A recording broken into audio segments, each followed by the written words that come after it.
Hello friends, welcome to my channel excellent coaching. आज पढ़ेंगे impact of rapid scientific and technological growth. तो यहाँ पे ये बात कर रहे हैं कि टेक्नोलॉजी ग्रो होने की वजह से, एडवांस टेक्नोलॉजी जितनी भी आ रही है उसकी वजह से एनवायरनमेंट के ऊपर क्या इम्पैक्ट पड़ रहा है। तो मतलब हमारे साइंटिफिक एप्लीकेशंस जो भी एडवांस हो रही हैं उससे हमारे एनवायरनमेंट में क्या फ़र्क पड़ रहा है।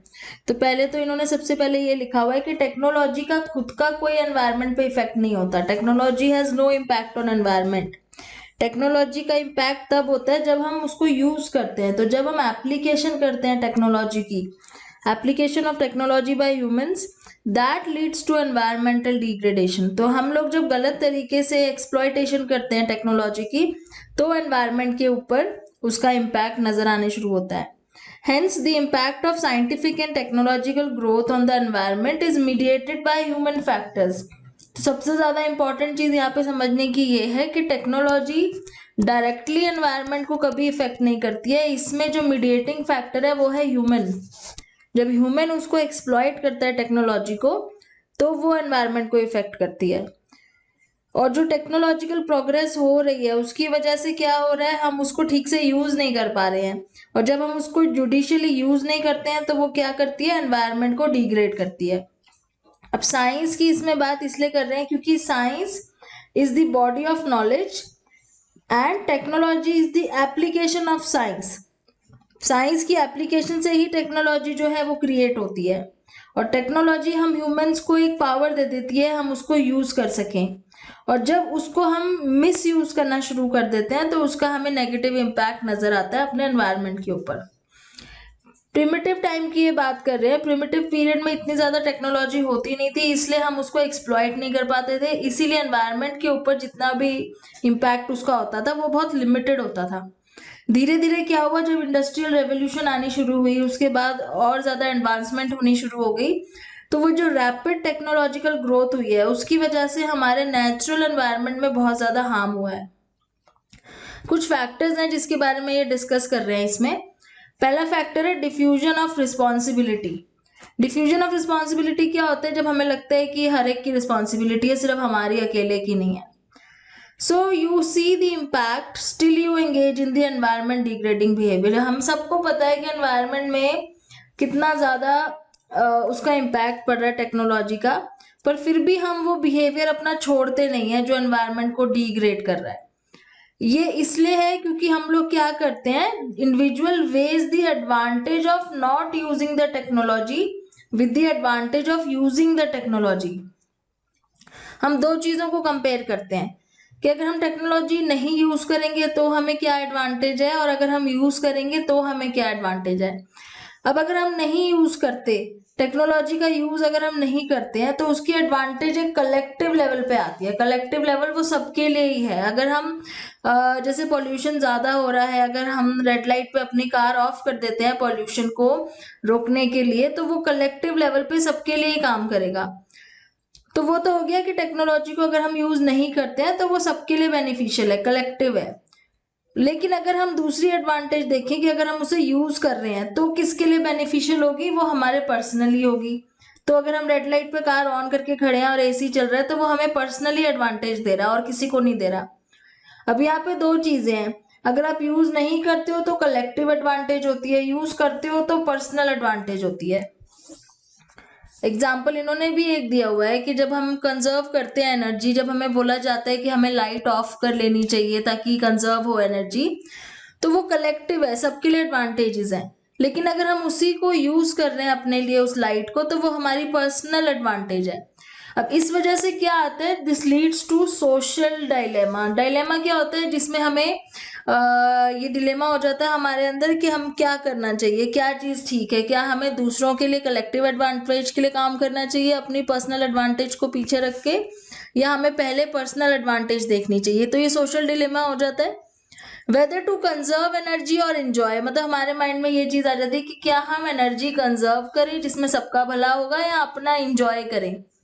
In case of collective responsibility a diffusion of responsibility happens. फिर वही है, डिफ्यूजन ऑफ रिस्पॉन्सिबिलिटी बात हमारे मन में आ जाती है कि सिर्फ हमारी रिस्पॉन्सिबिलिटी तो है नहीं, सबकी रिस्पॉन्सिबिलिटी है कंजर्व करनी है एनर्जी। तो इसलिए हम क्या करते हैं, पर्सनली यूज करने के ऊपर ज्यादा फोकस करते हैं। इंडिविजुअल में reason that if she uses incessantly she benefit personally since others are showing conservation behaviour. तो एक ये हो जाता है कि अगर हम यूज कर रहे हैं तो हमें बेनिफिट मिल रहा है पर्सनली, बाकी सब कंजर्व कर रहे हैं लेकिन हम यूज करेंगे तो हमें पर्सनली एक बेनिफिट तो मिल ही रहा है। And she also benefits from collective benefit of less pollution, और बाकी सबके कंजर्वेशन बिहेवियर से कलेक्टिव बेनिफिट भी मिलेगा। और जब इसी तरीके से सब सोचने लग जाते हैं कि हम पर्सनल बेनिफिट भी उठा लेते हैं और बाकी लोग अगर करेंगे कंजर्व तो हमें कलेक्टिव बेनिफिट भी मिल जाएगा। और यही थिंकिंग की वजह से क्या होता है, कोई भी कंजर्व नहीं करता और एनवायरनमेंट डिग्रेडेशन बिहेवियर चलता ही रहता है, जो कि फिर एक कलेक्टिव बेनिफिट की जगह कलेक्टिव लॉस बन जाता है। सेकेंड फैक्टर है रिस्क सोसाइटी। तो इसमें अल्रिच बेक है, उन्होंने ये कॉन्सेप्ट दिया था रिस्क सोसाइटी का, जिसमें ये बता रहे थे कि जो मॉडर्न सोसाइटी का एटीट्यूड है, आजकल की जो सोसाइटीज है उनका जो एटीट्यूड है उसको बोलते हैं ये रिस्क सोसाइटी। और इसमें ये क्या बोल रहे हैं रिस्क सोसाइटी में, given the rate at which we are exploiting the nature it is not sustainable in the long term.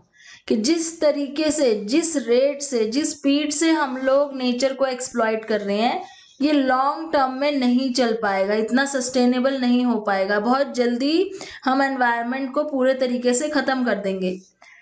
और जो साइड इफेक्ट है, जैसे कि आपको पॉल्यूशन नजर आ ही रहा होगा कि पॉल्यूशन जो है इतना बड़ा साइड इफेक्ट है, जिसमें हम एयर कंडीशंस और जो भी इलेक्ट्रॉनिक चीजें हैं, फ्रिज और ये सब चीजें यूज करते हैं जिसकी वजह से इतना ज्यादा पॉल्यूशन होता है। But still we are using this technologies, हम फिर भी उसको यूज कर रहे हैं। We take the risk of using this technology, तो हम क्या करते हैं, हम एक तरीके से रिस्क ले रहे हैं। हम इस होप में रिस्क ले रहे हैं कि आगे जाके और बेटर कोई टेक्नोलॉजी आ जाएगी जिससे पॉल्यूशन कम होगा। So people hope that new technology will be invented that will better exploit the environment in the future and will be less polluting। तो एक होप के साथ साथ ये हम चीजें यूज करते जा रहे हैं जिससे पॉल्यूशन हो रहा है, और ये होप है कि आगे जाके और बेटर टेक्नोलॉजी आ जाएगी जिससे पॉल्यूशन कम होगा, और इसलिए हम इसको यूज करते ही जा रहे हैं। जैसे इन्होंने एग्जाम्पल दिया हुआ है पेट्रोल का, उसको हम यूज करते हैं as a source of energy और उसकी वजह से इतना पॉल्यूशन होता है। और हमारे रिसोर्सेज भी डिप्लीट होते जा रहे हैं, ऑयल रिसोर्सेज, तो हम उसकी जगह दूसरे ऑल्टरनेट ऑप्शंस ढूंढ लेते हैं, हम न्यूक्लियर एनर्जी की तरफ चले जाते हैं जो कि और ज़्यादा रिस्की हो जाता है। फिर न्यूक्लियर एनर्जी के बाद आगे हम फ्यूजन पावर की तरफ चले जाते हैं, तो धीरे धीरे हम और ज़्यादा रिस्की बिहेवियर में, in every step we humans are taking risk, हम हर एक स्टेप में और ज़्यादा रिस्की बिहेवियर में इन्वॉल्व होते जा रहे हैं और रिस्क लेते जा रहे हैं। और इसमें इतना ज्यादा रिस्क है, जैसे ये जो बात कर रहे हैं न्यूक्लियर प्लांट वगैरह जो यूज करते हैं, कि उसमें जो वेस्ट प्रोडक्ट भी निकलते हैं ना, वो भी इतने टॉक्सिक और नॉन बायोडिग्रेडेबल होते हैं कि अगर उससे एक बार भी एक्सपोजर हो जाए ह्यूमन बींग्स का, तो वो जेनेटिकली उनको चेंजेस कर सकता है उनके जीन्स में। तो इतना ज्यादा रिस्क लेने की, एक रिस्क सोसाइटी का मतलब यही है कि हमको एक रिस्क लेने का बिहेवियर हमारे अंदर आ गया कि हम और ज्यादा फर्दर रिस्क लेते रहते हैं चीजों में, इसी होप में कि और बेटर हो जाएंगे। फिर है थर्ड फैक्टर हैबिट। हैबिट में बिहेवियरिस्ट, एक बिहेवियरिस्ट साइकोलॉजिस्ट है हल, उनकी बात कर रहे हैं ये। Hull had stated that motivation to show a behavior is the product of habit, strength and drive। कि कोई भी behavior दिखाने का रीजन या उसका एक वो होता है, उसके पीछे कोई हैबिट होती है और एक ड्राइव होता है। If a behavior is habitually elicited, the habit strength for that behavior is high। Now consider yourself, you have been born and brought up in a society where technology is used in every step। तो जैसे अगर अपने आप को हम देखें जहाँ पे हर जगह टेक्नोलॉजी ही यूज हो रही है, जहाँ पे हम हमेशा ट्रैवलिंग के लिए buses, cars and bikes use करते हैं, हम घर में कंप्यूटर्स यूज करते हैं, एयर कंडीशंस यूज करते हैं, मोबाइल फोन्स यूज करते हैं, तो हमारी हैबिट हो गई है कि हम इन चीजों के बिना रह नहीं सकते। अगर ग्रैंड पेरेंट्स के बारे में हम सोचें, हमारे ग्रैंड पेरेंट्स जो होते थे वो लोग इन चीजों के बिना भी खुश थे, वो बुलक कार्ट्स वगैरह से ट्रेवल कर लेते थे अगर वो रूरल एरिया में रहते थे, हम लोग नहीं कर सकते बिना मोटर व्हीकल के। और आजकल के टाइम में हैबिट ऐसी पड़ गई है, हमारा लाइफस्टाइल ऐसा है कि हमारे अंदर उतनी पेशेंस नहीं है कि हम बिना टेक्नोलॉजी के यूज करें कोई काम कर लें। So technology that you have grown up with affects your perception. इससे हम लोगों की परसेप्शन ही बिल्कुल चेंज हो गई है। परसेप्शन चेंज होने का मतलब है हम वो चीज अब परसीव नहीं कर सकते, हम सोच भी नहीं सकते कि अगर हमें कोई डॉक्यूमेंट बनाना है तो उसमें हम बिना कंप्यूटर के कैसे करेंगे, अगर हमें कोई कहीं दूर जाना है तो हम बिना बसेस, कार्स या व्हीकल्स की कैसे जाएंगे। तो परसेप्शन ही हमारी चेंज हो गई है। The need of the our is conservation. तो अभी कह रहे हैं कि अभी क्या जरूरत है, कंजर्व करने की जरूरत है, रिसोर्सेज को कंजर्व करने की जरूरत है, क्योंकि हमारी हैबिट उस तरीके से बदल गई है कि हम सोच भी नहीं पाते उनके बिना रहने की। Sustainable development can only happen if simple living is practised. तो सस्टेनेबल अगर डेवलपमेंट चाहिए तो उसमें हमें सिंपल लिविंग को अपनी हैबिट बनानी पड़ेगी। सिंपल लिविंग में जिसमें हम कम से कम टेक्नोलॉजी का यूज करें। अभी कुछ मैन मेड इंटरवेंशंस की बात कर रहे हैं। Attention to some impacts of man made intervention, के इनकी वजह से क्या इम्पैक्ट पड़ा है। जैसे पॉल्यूशन बढ़ गया है, disasters, natural disasters, depletion of resources, depletion of forest, ये सारे इम्पैक्ट हैं जो हमारे जो मैन मेड इंटरवेंशंस हैं, जो भी इन्वेंशंस है टेक्नोलॉजिकल, उनकी वजह से होता है।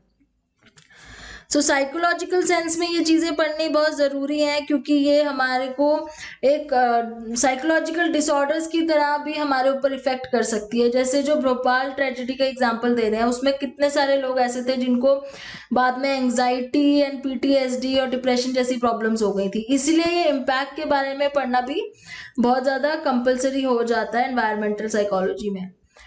फिर बात करते हैं हम कंजर्वेशन बिहेवियर की। अब साइकोलॉजिकल इफेक्ट क्या हो रहे हैं एनवायरनमेंट पे और उनके उससे हमें क्या हमारे बिहेवियर पे इफेक्ट होता है, इसके बारे में हम इस पे बात कर रहे हैं। तो EBE पैटर्न बोल रहे हैं ये। EBE का मतलब है, E से होता है effect, environment affects human behaviour, कि एनवायरनमेंट कैसे ह्यूमन बिहेवियर को इफेक्ट करता है। B से होता है behaviour. E is your environment, E क्या है, E एनवायरनमेंट है, B बिहेवियर है, विच इन टर्न अफेक्ट्स एनवायरनमेंट, और फिर से E एनवायरनमेंट है। तो एनवायरनमेंट बिहेवियर को अफेक्ट करेगा, उस बिहेवियर से हम वापस एनवायरनमेंट को अफेक्ट करेंगे। इसको बोला हुआ इन्होंने EBE पैटर्न, और ये प्रोसेस इस तरीके से चलता रहेगा। The area of concern for us is the humans show behavior that is environment degrading behavior. अब यहाँ पे ये जो बिहेवियर है यही सबसे बड़ा एरिया ऑफ कंसर्न है। Environment is not the area of concern, behaviour जो है वो एरिया ऑफ कंसर्न है। क्यों? क्योंकि ये बिहेवियर बहुत ज्यादा एनवायरनमेंट डिग्रेडिंग है, एनवायरनमेंट के लिए अच्छा नहीं है, क्योंकि हम एनर्जी को बहुत ज्यादा यूज करते हैं, मिस यूज करते हैं एनर्जी, वाटर और जितने भी नेचुरल रिसोर्सेज हैं। पॉल्यूशन मतलब एनवायरनमेंट को पॉल्यूट करते हैं, और ये सब चीजें बंद करनी पड़ेगी अगर हमें अपने एनवायरनमेंट को कंजर्व करना है। तो कंजर्वेशन बिहेवियर चाहिए हमें, मतलब हमें एनवायरमेंटल डिग्रेडिंग बिहेवियर को हटा के इसकी जगह पे हमें चाहिए conservation behaviour. So why do we need to promote conservation behaviour among people? क्यों हमें प्रमोट करने की जरूरत है, और ये नेचुरली क्यों नहीं आता लोगों के अंदर? This is because when people contribute to a social cause they do not get immediate rewards. इसमें सबसे बड़ी रीजन ये है कि लोग कंजर्व क्यों नहीं करते एनर्जी को और नेचुरल रिसोर्सेज को, क्योंकि उन्हें इमीडिएट रिवॉर्ड नहीं मिलता है। वो कई सालों बाद उसका जाके असर नजर आएगा। अगर हम आज कंजर्व करेंगे तो कई सालों बाद उसका हमें असर नजर आएगा, लेकिन हमें तो इमीडिएट रिवॉर्ड चाहिए ना, तो वो हमें नहीं मिलता है, इसीलिए इसके लिए मोटिवेशन हमें नहीं मिल पाती है। तो कोई भी सोशल कॉज में अगर हम काम करेंगे तो उसमें इमीडिएट रिवॉर्ड हमें नहीं मिलता है। तो ये एक रीजन है कि हमें मोटिवेट करना पड़ता है। जैसे इन्होंने एग्जांपल ही दिया हुआ है कि अगर आपको CFL बल्ब यूज करने के लिए बोला जा रहा है, लेकिन CFL क्या है, कॉस्टली होता है, उसमें हमें कोई बेनिफिट नहीं नजर आएगा, क्योंकि हम उसको सोचेंगे कि हम क्यों खरीदे महंगा बल्ब। तो ये एक लॉन्ग टर्म बेनिफिट इसमें जो है वो हमें दिखेगा नहीं, इसलिए हम उसको यूज नहीं करेंगे। इस चीज को प्लैट बोलते हैं, इस थ्योरी को बोलते हैं थ्योरी ऑफ सोशल ट्रैप। मतलब when immediate reward overpower us, we may indulge in self destructive behaviour, कोई हमें इमीडिएट रिवॉर्ड दिख रहा है जिसकी वजह से हम सेल्फ डिस्ट्रक्टिव बिहेवियर में इन्वॉल्व हो गए हैं। इसको सोशल ट्रैप बोला जाता है कि हमको कोई इमीडिएटली कोई रिवॉर्ड ऐसा नहीं मिल रहा है जिसकी वजह से हम कोई ऐसा काम करें और हम उल्टा डिस्ट्रक्टिव बिहेवियर में इंडल्ज हो जाते हैं। Some possibilities of behaviour with respect to the environment are, अब कुछ पॉसिबिलिटीज ये बता रहे हैं बिहेवियर की जो हो सकती है with respect to the environment. पहला ये कह रहे हैं conservation behaviour as a part of social and religious norms. अगर कंजर्वेशन बिहेवियर आपके रिलीजियस नॉर्म का ही पार्ट बन जाए, जैसे कि अगर किसी ट्राइबल सोसाइटी में इंडिया में ये माना जाता है कि अगर हम पेड़ काटेंगे तो वो एक रिलीजियस ऑफेंस हो जाएगा और मतलब बहुत गलत हो जाएगा, रिलीजियसली उसको रॉन्ग माना जाता है। वहां पे ट्रीज को बहुत सेक्रेट माना जाता है और कंजर्व किया जाता है। तो अगर हमारे रिलीजियस नॉर्म्स में ये चीज आ जाती है तो हम अपना बिहेवियर जो है कंजर्वेशन बिहेवियर में चेंज कर सकते हैं। दूसरा है कि अगर हम इसको मोरालिटी की वजह से चेंज करते हैं, तो अगर है जैसे कुछ लोगों को मॉरली रिस्पॉन्सिबल फील होता है कि उन्हें कंजर्वेशन बिहेवियर शो करना चाहिए, तो आपने देखा भी होगा कि कुछ लोग कोशिश करते हैं कि एनर्जी को सेव कर सकें, लाइट्स ऑफ कर दें, पानी सेव करें घर में, तो ये morally they feel responsible to show conservation behaviour. Third point is environment degrading behavior because of lack of awareness of environmental degradation. Environmental degrading behaviour कईयों में इसलिए है क्योंकि शायद उनको अवेयरनेस ही नहीं है। अगर आप उन्हें अवेयर करोगे तो हो सकता है वो भी कंजर्व करना शुरू कर दें। तो वो जो लैक ऑफ अवेयरनेस है कि उनके बिहेवियर से एनवायरमेंट कितना खराब हो रहा है, ये भी तो हो सकता है कि अवेयरनेस ना होने की वजह से वो करते हो। चौथा point, even when aware of the problem, one may not show conservation behavior as she may not be able to relate conservation to her personal needs. For example, air pollution in your city may bother you, still you use an inefficient old scooter to drive. अब कुछ लोग ऐसे होते हैं जिनको पता भी है कि वो जो कर रहे हैं वो गलत है, उससे एनवायरनमेंट को कितना हार्म पहुंच रहा है, फिर भी वो कंजर्वेशन बिहेवियर शो नहीं करेंगे क्योंकि उस टाइम उनको अपने पर्सनल नीड्स ज्यादा प्रायोरिटी पे, ज्यादा उनको लगेगा कि हमें अपने पर्सनल नीड्स को देखना ज्यादा जरूरी है। तो पर्सनल नीड्स को प्रायोरिटी पे रखेंगे और एनवायरनमेंट को लीस्ट प्रायोरिटी पे डाल देते हैं, पता होते हुए भी कि वो गलत कर रहे हैं। अब जैसे यहाँ पे दिल्ली सिटी में पॉल्यूशन इतना ज्यादा होने की वजह से भी हमने देखा कि दिवाली पे स्टिल लोग जो है क्रैकर्स बर्न करते हैं, या अभी भी लोग जो है वो अपने पॉल्यूटिंग व्हीकल्स यूज करते हैं। तो ये जो होता है बिहेवियर, इसकी वजह से भी बहुत ज्यादा डिग्रेडेशन होता है। एंड पांचवा रीजन है कि आप सोशल डिलेमा फेस कर रहे हो क्योंकि आपको ये लग रहा है कि जैसे दिवाली पे ही कई लोग बोल देते हैं कि हम क्यों ना क्रैकर्स जलाएं, बाकी लोग बचा लेंगे, हमारे एक जलाने से क्या पोल्यूशन बढ़ेगा। तो वो सोशल डिलेमा हो जाता है कि आप अपना एडवांटेज, पर्सनल एडवांटेज देख रहे हो और कलेक्टिव एडवांटेज को आप नहीं देख रहे हो। Let us discuss social dilemma in detail. अभी इसी की बात कर रहे हैं, सोशल डिलेमा की। We know that before acting out a behavior, people take decisions based on subjective judgments and calculations. Social dilemma is a dilemma you face in taking decisions between acting for personal interest and acting for long-term community interest. Social dilemma क्या होता है कि आप ये सोचो कि मैं अपना पर्सनल इंटरेस्ट देखूं या मैं लॉन्ग टर्म कम्युनिटी का इंटरेस्ट देखूं, अपना देखूं कि कम्युनिटी का देखूं।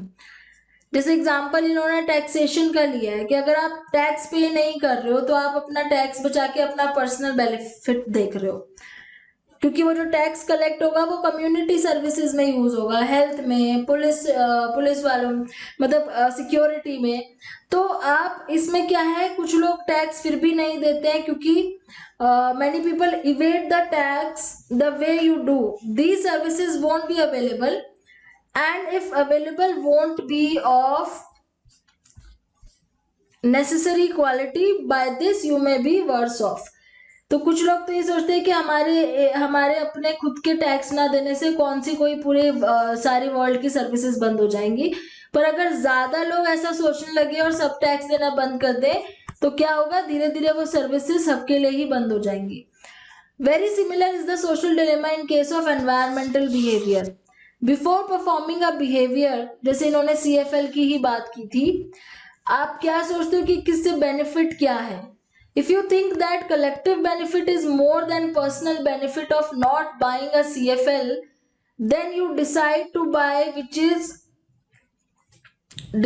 buy CFL. अगर इनका कहने का मतलब ये है कि अगर किसी को ऐसा लगता है कि कलेक्टिव बेनिफिट ज्यादा है पर्सनल बेनिफिट से, तो वो ऑब्वियसली उसी को चीज को यूज करेगा जिससे कंजर्व होगी energy. Now coming to interventions, some psychological suggestions to promote conservation behaviour. अब ये कुछ ऐसे सजेशंस दे रहे हैं जिससे हम कंजर्वेशन बिहेवियर को प्रमोट कर सकते हैं, एनकरेज कर सकते हैं. तो पहला तो है अवेयरनेस जनरेशन. जैसे कि कई लोगों में अवेयरनेस ही नहीं होती है इस चीज की, तो हमारा काम है कि पहले तो अवेयर कराया जाए, और ये चीज अगर स्कूल लेवल से ही स्टार्ट हो तो वो सबसे बेटर है, क्योंकि अगर छोटे ही एज में कंजर्वेशन बिहेवियर की आदत पड़ जाती है बच्चों को, तो वो बड़े एज तक, एडल्ट होने तक वो धीरे धीरे और ज्यादा हैबिट जो है वो पक्की हो जाती है, उनके बिहेवियर में जनरेट होती है, और वो आगे भी उस चीज को लोगों को अवेयर कराने में हेल्प होती है. तो अवेयरनेस जनरेशन पहला स्टेप है. दूसरा है कि कंजर्वेशन बिहेवियर के रिवॉर्ड्स अगर देना शुरू कर दें, तो अगर हमें कोई ऐसा रिवॉर्ड दिखना शुरू हो जिससे हम कंजर्व अगर कर रहे हैं, पानी सेव कर रहे हैं, बिजली सेव कर रहे हैं, तो हमें उसकी जगह कुछ रिवॉर्ड अगर मिलता है, तो इस तरह की इंटरवेंशन से हमारे बिहेवियर चेंज हो सकता है. तीसरी चीज है penalty for anti environment behaviour should be prompt and the delay between behaviour and penalty should be low. तो पेनल्टी ज्यादा होनी चाहिए. जैसे अगर आप कभी कभी ट्रैफिक रूल्स निकल आते हैं कि आप इतने साल से पुरानी व्हीकल यूज करोगे तो आपका फाइन लगेगा, तो उस टाइप से पेनल्टी बहुत प्रॉम्प्ट होनी चाहिए और डिले नहीं होना चाहिए. Ecological awareness is, according to Uday Jain and M. Palsana, the first step for the action against environmental degradation. Awareness of the environmental problem foster positive attitudes toward conservation. तो वो first point जो था उसी की बात कर रहे हैं ये, कि अवेयरनेस होना बहुत ज़्यादा ज़रूरी है. अगर अवेयरनेस ही नहीं होगी तो एटीट्यूड चेंज करना तो बहुत दूर की बात है. पहले अवेयरनेस लोगों में होना बहुत ज़रूरी है कि वो जो कर रहे हैं वो गलत है या सही है. अब स्कूल की ये बात करें, जैसे मैंने कहा था कि स्कूल में ही अगर ये चीज़ कराई जाए, लेवल ऑफ अवेयरनेस इंक्रीज करा दिया जाए. This is because level of awareness depends on the personal values. Prakash and Singh have found that values such as humanism, materialism, orientation, outcome, work orientation have a strong relationship with ecological awareness. Such values should be prompted in school while including environment related issues in the curriculum. तो ये सब चीज़ें जैसे schools में moral values सिखाई जाती हैं, social values सिखाई जाती हैं, ऐसे ही एनवायरमेंटल कंजर्वेशन बिहेवियर वैल्यूज भी स्कूल में ही सिखाई जानी चाहिए. तो इसके बाद हमारा ये वाला चैप्टर फिनिश होता है.